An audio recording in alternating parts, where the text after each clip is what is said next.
Всем привет, меня зовут Бектимира Наргиза, я студентка второго курса факультета международных отношений, специальность перевод и периодоведение китайский язык. Я являюсь победительницей в именной стипендии по культурно-творческой деятельности. На данный момент я состою в студенческом объединении творческих активистов, в студенческом добровольческом движении «Лучи добра» и в студенческом активе кафедры.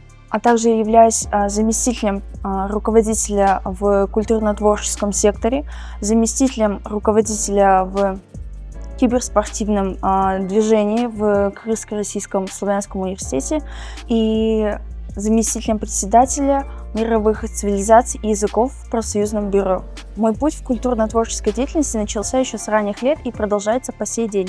Когда я поступила на первый курс, меня попросили выступить на Дне открытых дверей с китайским танцем. И как раз-таки после этого я и начала жить активной культурно-творческой жизнью в КрСУ. Я стала участвовать на различных мероприятиях, таких как танец ко Дню Победы.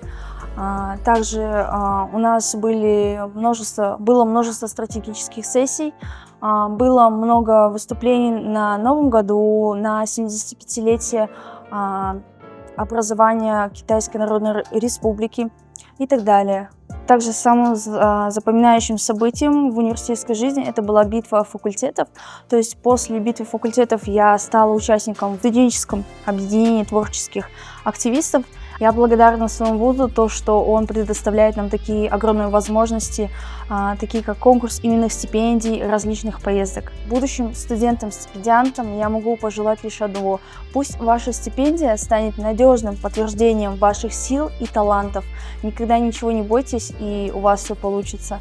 Также я могу сказать то, что вы огромные молодцы, и эта похвала должна стать для вас еще большим стимулом.